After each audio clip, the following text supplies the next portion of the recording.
empieza un nuevo viaje de Radio Ocote, el proyecto periodístico sonoro de Agencia Ocote. Nuestro podcast es producido en Guatemala gracias al apoyo financiero de Seattle International Foundation. Acompáñanos pues a escuchar otro episodio en el que te contaremos la realidad desde las voces diversas de esta Mesoamérica del siglo XXI.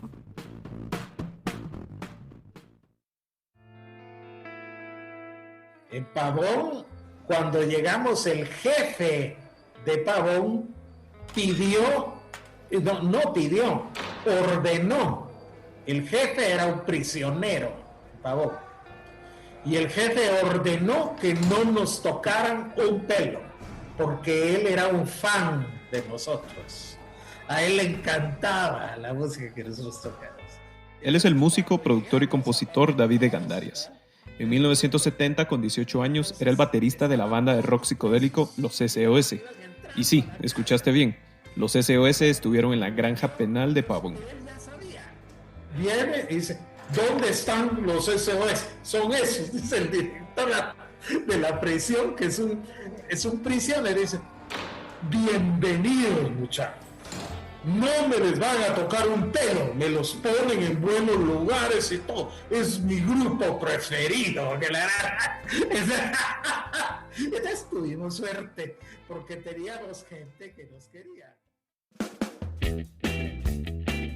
Pero no todo era risas y rock. La captura de los SOS en diciembre de 1970 fue la cresta de la represión contra el movimiento hippie en Guatemala. Antes la Policía Nacional ya había hecho redadas en los conciertos de los SOS. Había amenazado a sus integrantes, incluyendo su líder, el carismático Ronnie de León. Los había perseguido y golpeado. Para los gobiernos militares de Julio César Méndez Montenegro y Carlos Arana Osorio, los rockeros, los hippies, los de pelo largo, eran subversivos, el enemigo. Había que destruirlos. Soy Alejandro García, periodista de Agencia Ocote, y hoy te contaré sobre el movimiento hippie en Guatemala, sobre los SOS, uno de los grupos más reconocidos en Guatemala en esos años de cruenta represión, sobre su vocalista, Ronnie de León, también del ya legendario Festival de la Avenida de las Américas, celebrado hace 50 años, donde participaron las mejores bandas del movimiento, Módulo 5, Apple Pie y, claro, los SOS. A los días, elementos de la policía judicial arrestaron a Ronnie y al resto de su banda. Los raparon, los golpearon, los torturaron. Si siguen tocando esa música, los matamos, les dijeron. Sus últimos conciertos fueron en la granja penal Pavón, y el movimiento hippie en Guatemala terminó allí, en una prisión, antes de que realmente empezara. Lo primero que te cuento es que entre mi hermano y yo había una generación en edad, en años de diferencia, pues, que me daba 18 años a mí. Él es Larimer de León, o Larry. Larry tiene 56 años y es el hermano menor de Ronnie de León, vocalista de los SOS, y que murió en 1997. Larry será nuestro guía. Larry nos cuenta que a mediados de los 60 Ronnie fue becado para terminar su bachillerato en Westmoreland High School, en Nueva York. Larry nació mientras su hermano estaba en Estados Unidos. Pero cuando él regresó, yo ya tenía meses y de plano de los primeros meses fue una pegación inmediata, porque desde que tengo memoria, desde tendría unos, 3 años, 4, mi hermano ya me sacaba a chingar en su moto. Según cuenta David de Gandarias, él y Ronnie tocaron primero en un grupo llamado Seneca y los Cínicos. Eran la banda que amenizaba un bar llamado Tequila dentro del desaparecido restaurante Vittorio. Tocaron ahí por un par de años. Ronnie tocó con otras bandas, estuvo en las Armónicas de Oro antes de formar los SOS en 1966, cuando Larry tenía apenas 2 años. Los SOS ensaiaban aquí en la casa, entonces yo me sentaba a chingar en la batería de David. Y me encantaba, ¿sabes? Los SOS eran Ronnie de León, Jorge Jiménez, Jaime Chavarri y David de Gandarias. Tocaban algunas canciones originales, pero su repertorio consistía mayormente de canciones famosas de la época, de Cream, Jimi Hendrix, de los jóvenes músicos que eran la bandera del movimiento hippie en Estados Unidos e Inglaterra. En ese entonces las bandas guatemaltecas se limitaban a tocar a restaurantes, a amenizar.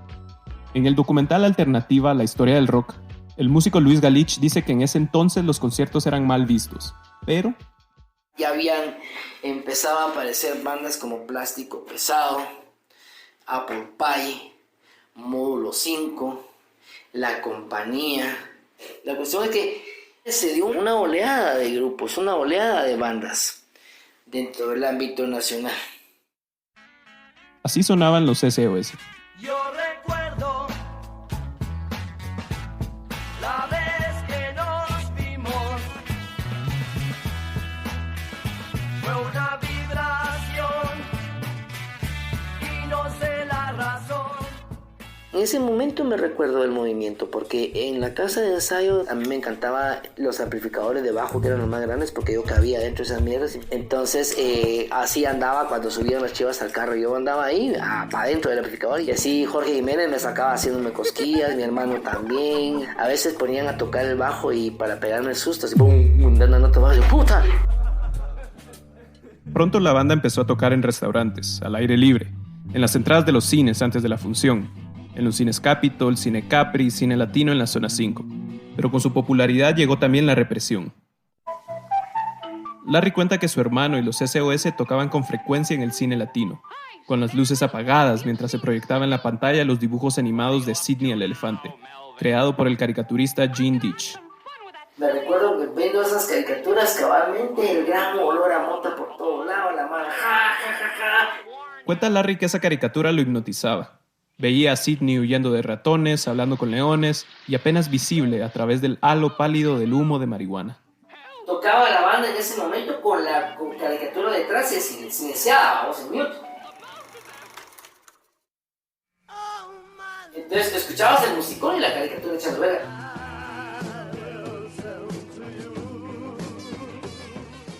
De repente, ¡pum! Se para la caricatura, ¡frum! Encienden la luz, ¡frum! Apagan el equipo. Puta mano, cuando vemos, yo en ese momento ya estoy sintiendo que la cara de mi hermano me está levantando del asiento y vienen entrando unos pisados uniformados con aquel traje azul típico oscuro del pájaro azul. ¿Me entendés? Pájaro azul les llama Larry. Los comandos especiales de la policía de los años 60 y 70 se conducían en camionetas azules marca Bluebird, de ahí el nombre. Y se estaba metiendo en los pasillos, hermano, y cuando nos vimos, yo todavía alcancé a ver, hermano, que ya les estaban cayendo aquellos en el escenario y los estaban viendo a veces agarrando y empezando a agarrar a garrotazos, ¿va? Y esa vez salimos, mano, puta, y vimos 2 buses pájaro azul parqueados afuera, pues, con otro montón de policías y empezando a chochar a los pisados, y súbanse a la puta, y ¡bang! Y pum, patín, y garrote, y ¡ay! Larry no recuerda si esa vez su hermano terminó preso. Marco Luna, en su libro Son Rock Chapín, cuenta también de esas redadas. Marco conformaba el grupo de rock Cuerpo y Alma y cuenta que él y otros músicos, luego de una redada como la del Cine Latino, en donde agarraron a todos los peludos, pasaron 5 días en la cárcel. ¿Los cargos? Estábamos ahí acusados de perversión de menores, de trata de blancas, tenencia y consumo de marihuana. Los policías se burlaban de ellos. También nos tomaron fotos, ¿verdad? Vénganse, los vamos a retratar, nuestros queridos delincuentes, nos decían, vénganse marihuanos, ustedes hoy les toca tocar piano, decían, y nos llevaron a poner todas las huellas digitales. Algún otro le pusieron una capucha ahí con gamesán. Era una tortura común de la época. Consistía en rociar gamesán, un tipo de insecticida, en una capucha de tela, y ponérsela a los detenidos. Los sofocaban con el veneno. Pero al final salimos por falta de mérito, ¿verdad? Los SOS y Cuerpo y Alma siguieron tocando. El movimiento continuó. Los estaban invitando a los programas de fulano y la variedad en canal tal de sultano. Para una Navidad, aquellos después de presentarse en un programa en canal 3, como los SOS, con trajes hasta de lentejuelas, calcular. Puta, las cámaras y los trajes de lentejuelas van a brillar por todos lados y a la puta. David de Gandarias recuerda. Hicimos muchos conciertos en muchos lugares y era un éxito extraordinario. Tocamos en El Salvador, en Honduras, entonces hubo este boom y poco a poco, empezando a tocar delante de ellos, empezamos a tener un peso dentro de la juventud de ese tiempo.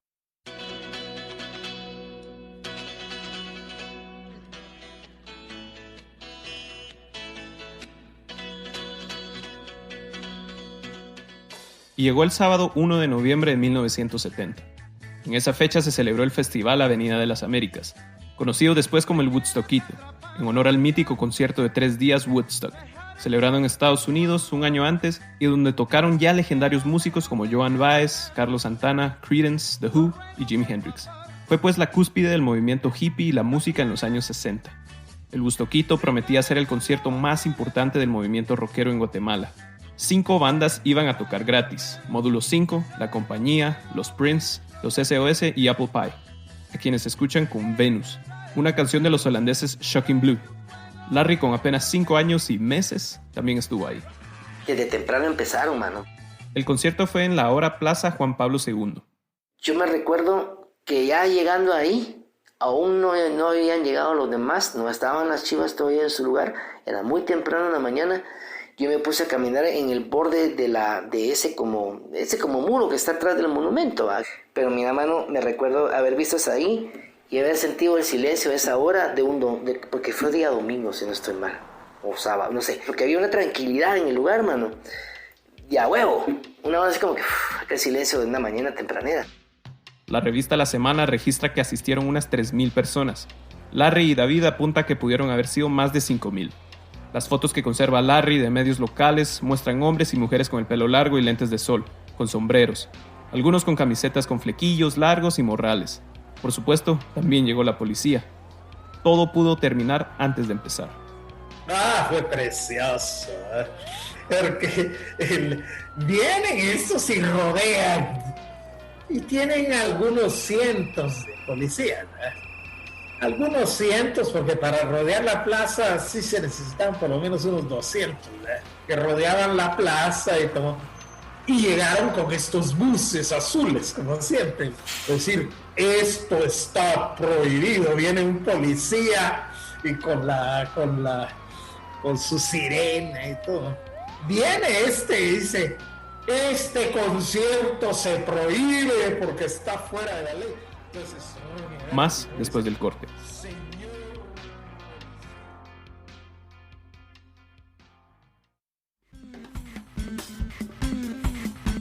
Estás escuchando Radio Ocote, una producción de Agencia Ocote.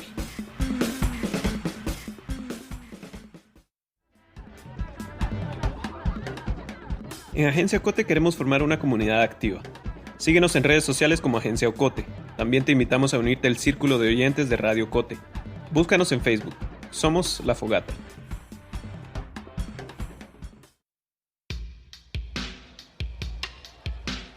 El 1 de noviembre de 1970, entre 3 y 5,000 personas asistieron al llamado Festival Avenida de las Américas para ver tocar gratis a los SOS y otras 4 bandas de rock guatemalteco. Antes de empezar, un policía se acercó a la tarima. Es decir, esto está prohibido. Viene un policía y con su sirena y todo. Este concierto se prohíbe porque está fuera de la ley. Una foto publicada en La Semana retrató el hecho. Se ve al policía en blanco y negro, con lentes oscuros y entre la gente, señalando furioso al escenario. Ronnie de León lo observa. El vocalista está vestido de chaleco, camisa de manga larga y pantalones holgados. Está de barba y tiene la cubierta del bombo de la batería aún bajo el brazo. Entonces Ronnie agarra el micrófono y dice: señor policía, quiero que venga aquí. Aquí tenemos el permiso de gobernación. Porque él había ido a gobernación a sacar un permiso para hacer el concierto, ¿eh? Dice: aquí está el permiso firmado por la gobernación de Guatemala. Y entonces el policía viene y sube al escenario, ¿eh? Y llega y lee las cosas. Mientras, cientos de policías rodeaban la plaza listos para apresar a los peludos. La lee y se va, agacha la cabeza y toda la gente dice: hijo de la gran puta, tiene una chifladera. Al mediodía empezó entonces el concierto. Módulo 5 abrió con Inagada da Vida, de Iron Butterfly.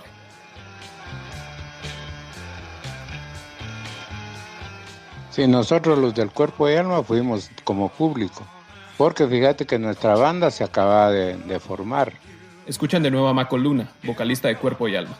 Todavía no teníamos el rodaje necesario como para estar ahí, ¿verdad? Entonces, el Módulo 5, el Apple Pie y los SOS, aquellos ya habían grabado. Cuenta Maco, y lo cito, que la gente se comportó con paz y amor. En las fotos de la semana, disponibles también en la página de Facebook de los SOS, vemos a la gente sentada en el suelo, sonriendo.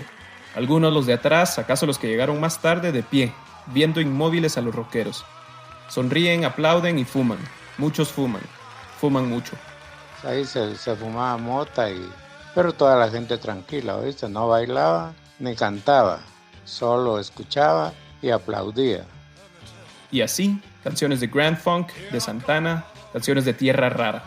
Por cierto, ese día no tocamos ningún cover. Los SOS, los organizadores, cerraron el festival. Pues yo vi, digamos, la pasé bien. Para nosotros fue una realización magnífica, digamos, el hecho de ver tanta gente. Era genial, a ver, miles, así que estaban delante tuya y que era porque vos habías convocado y que iban a llegar ahí a oírte, ¿no? Era toda esta juventud chapina de nuestro tiempo, precioso. Era una mañana preciosa, de esas despejadas con este gran sol, lindis. Jorge Palmieri para La Semana escribió: ni un solo signo de violencia, ni de agresividad partió de ellos. El ambiente fue más bien de cordial camaradería. El poeta y dramaturgo Manuel José Arce escribió, también para La Semana, que su actitud de rechazo a las formas no podría ser tildada de delictiva. Esos 3,000 jóvenes no le hacen mal a nadie. No participan en violencia. Pero no todos pensaron así. Si tenés un grupo que sin publicidad, solo con una radio, que diga que vas a hacer un festival, no fue la prensa libre, no sacó nada, nadie. Solo con el anuncio de esa radio juntás más de 5,000 gentes. Cuando sucedió esa mierda, los militares se asustaron. ¡Puta! ¿Cómo va a juntar tanta gente estos cabrones? Pues, ¿cómo es eso? Y eso para el régimen militar era subversión de estos peludos marihuanos, hijos de puta. Los textos de la revista La Semana, que dirigía Jorge Palmieri, se publicaron el 19 de noviembre, 2 semanas después del concierto. Se acercaba la época navideña, el reportaje los había hecho célebres y la gran puta, tenían mucho más chance. Aquellos estuvieron constantes en sus toques, seguían tocando en bares en la noche, había toque aquí, había toque allá. Mi hermano, sus fines de semana eran de puro rollo, iba y venía. El sábado 12 de diciembre, los papás de Larry y Ronnie y sus hermanas estaban fuera, haciendo compras. En casa solo estaba Ronnie, durmiendo en su cuarto. Larry jugando a las escondidas con sus amigos y la empleada doméstica. De repente se oye el somatón así, la puerta, solo se oye que abre la puerta, plum la somata y pega el grito, ¡escóndanse! Y entra corriendo hasta el fondo de la casa, hasta el patio, man. Larry vio todo desde su escondite, detrás de una planta. Mi hermano, otra vez somataron la puerta con más fuerza. Y salgo yo de mi escondite, abrí la puerta. Como la puerta era de madera y no tenía ventana, yo no sabía de quién puta la estaba abriendo, mano. Y cuando miraba un pisado, tal vez que medía 1,70 m, lo miraba como un gigante. Gordo, color moreno, con un tacuche poliéster negro, corbata blanca. Pelón, gordo. Y al momento que abro la puerta se da vuelta y se saca de la sobaquera al lado izquierdo de su tacuche una escuadra y me la pone en la frente. Cargada. Yo solo siento el frío del cañón en mi frente y no sé qué está pasando, mano. Y me dice el pisado, ¿dónde está tu hermano? Me dice. Yo sí como que, le señalo con mi mano. Detrás del primer policía iba otro. El pisado era moreno, chaparro, de bigote, con el pelo así envaselinado, peinado para atrás y con cicatrices de viruela en la cara, mano. Y cuando dio 3 pasos adelante, el cerote que iba adelante, el que me apuntó a mí, mira el título del universitario de mi papá, el economista en la San Carlos, y con el arma se hace así el gesto de ¿quién es ese, va? Y ese, ¿quién es? Mi papá le dijo, comunista, hijo de puta, le dice el poliman. Larry retrocedió, viendo cómo los policías se acercaban al cuarto de su hermano. Y en el momento que el cerote tenía la puerta del cuarto de mi hermano enfrente, de un patín la abrió así al vergazo, man. ¡Blum! Puta, yo me alcancé a ver a mi hermano todavía tirado boca abajo, se le puso enfrente, le tiró el pantalón en la cara, lo agarró de la greña y lo levantó así, haciéndole la nuca para atrás, va, man. Levantate ese bolsillo, hijo de la gran puta, te voy a hacer a la cárcel, le dijo. Y mi hermano voltea a ver y me dice, corre, mi hermanito, corre. Larry llegó hasta el patio. La empleada doméstica lo cargó y lo pasó a la casa de al lado, donde ya estaban sus amigos, igual de asustados. Larry corrió al frente de la casa y desde la sala vio cómo los policías sacaban a su hermano sin camisa y descalzo. Mientras le están dando de cacazos en la cabeza, pero a vergazo lo subieron a la bronco, mano, y se lo llevaron. Hasta ahí supe de mi hermano, hasta que lo volví a ver ya cuando estaba en Pavón. Ese mismo día fueron capturados José Hop, Jaime Chavarri y David Gandarias, el resto de los SOS. Armando Fong, guitarrista del grupo, logró escaparse. Los llevaron a todos al Palacio de la Policía, en la 7ª Avenida y 14 Calle. Es muy difícil entender esa cosa de la tortura, porque eso te determina totalmente en tu vida. Dentro del Palacio de la Policía los raparon. Y ahí, digamos, habían unos sótanos abajo que daban para abajo, donde lo torturaban a uno. Directamente nos llevan y primero nos putean de qué están haciendo. De lo que sí recuerdo que cuando me torturaban me dijeron que ya no tenía que tocar.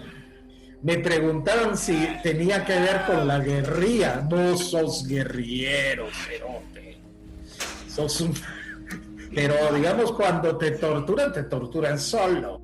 David describe con una precisión escalofriante las sesiones de tortura. Golpes con mangueras, insultos, gritos, amenazas, más golpes y, claro, capuchas de gamesán. Recordemos, esto fue apenas 10 años después de que iniciara el conflicto armado en Guatemala. En los años antes de la captura de los SOS, los gobiernos militares ya habían torturado y asesinado a otras figuras como el poeta Otto René Castillo y la activista Rogelia Cruz. En la misma edición de La Semana, donde se publicaron las reseñas del Woodstockito, hay una carta que hace alusión a la desaparición del poeta Roberto Obregón, desaparecido el 6 de julio de ese mismo año. El gobierno, el ejército y la policía tenían los ojos puestos en la juventud creadora, rebelde. Teníamos 12 causas por las cuales nos acusaban. La primera era atentado contra el Estado. Segunda era intento de secuestro. Tercera, tráfico y consumo de estupefacientes, etcétera, etcétera, etcétera. Por lo menos estuvimos un par de días. Después nos fuimos a Pavón. Íbamos en una mansedumbre del sufrimiento, cuenta David. Habíamos aceptado el sufrimiento y la marginación, añade. En Pavón, cuando llegamos, el jefe de Pavón ordenó. El jefe era un prisionero en Pavón. Viene y dice, ¿dónde están los SOS? Son esos, dice el director de la prisión, que es un prisionero. Dice, bienvenidos, muchachos. No me les van a tocar un pelo, me los ponen en buenos lugares y todo. Es mi grupo preferido. Y el jefe de la prisión dice, ¿qué quieren, muchachos? Entonces Ronnie viene y dice, mira vos, traenos nuestros instrumentos, ¿verdad? Sí, nosotros tocamos. Mañana van y me traen. Y entonces mandó unos camiones. Vamos al momento de la visita. Afuera llovía. Cuenta Larry que un tío en su taxi los llevó hasta Pavón, en Fraijanes. Íbamos mis 2 hermanas, las que no estaban casadas, mi mamá y yo. Mi mamá cargándome a mí en brazos, vamos. En el pasillo que yo tenía a la vista veo que viene un grupo de gente, fíjate, mano. Y al frente venían 4 pisados rapados. Pues fueron acercándose. La mamá de Larry y sus hermanas corrieron hacia los pelones. Larry no entendía. Y abrazaron al que estaba en medio de esos pelones, que era mi hermano, y mi hermano se me quedaba viendo. Yo no lo reconocía. Yo no lo había visto sin pelo y sin lentes. ¿Entendés? Entonces me dijo, pero soy yo, me dijo, soy tu hermano. Puta, cuando supe quién era, me le tiro encima, mira, mano, y lo van a hacer piso. Y él cargándome a mí, le dijo a mi mamá, mire, mamá, le dijo, ya, hágame un favor, conseguimos la autorización para tocar aquí por esto y esto y esto y esto. Ya no vamos a poder tocar afuera, si lo hacemos nos matan.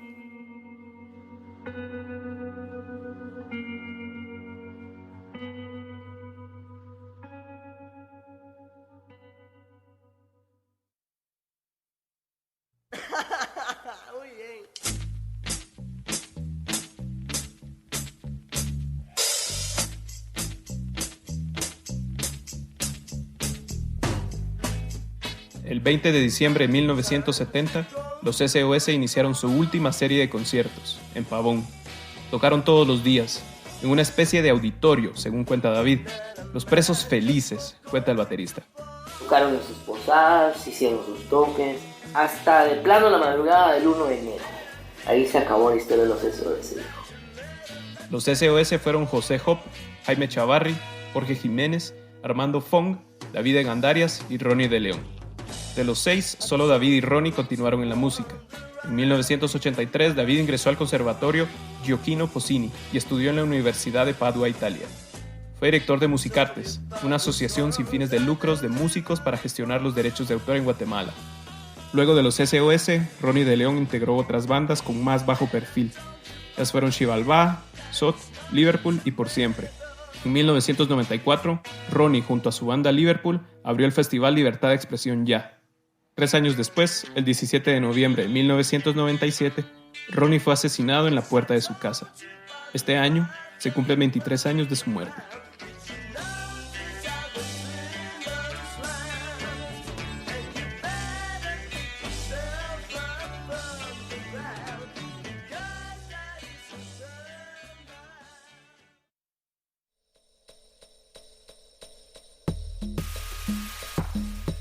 La historia de hoy finaliza aquí, pero aún nos quedan muchas voces por escuchar. Suscríbete a nuestro boletín y síguenos en las redes sociales. Experimenta nuestra página www.agenciaocote.com para otras historias en otros formatos. Radio Ocote es producido en Guatemala por el equipo de Agencia Ocote, con el apoyo financiero de Seattle International Foundation. Agencia Ocote trabaja con el aporte de fondos operativos de Servicios Ocote, Foundation for a Just Society, el Fondo Centroamericano de Mujeres FCAM, Oak Foundation y Planned Parenthood. Producción sonora, José Monterroso. Periodista de Radio Ocote, Alejandro García. Voz institucional, Lucía Reynoso Flores. Coordinación técnica y creativa, Julio Serrano Echeverría. Dirección y edición, Alejandra Gutiérrez Valdizán. Música original, Juan Carlos Barrios.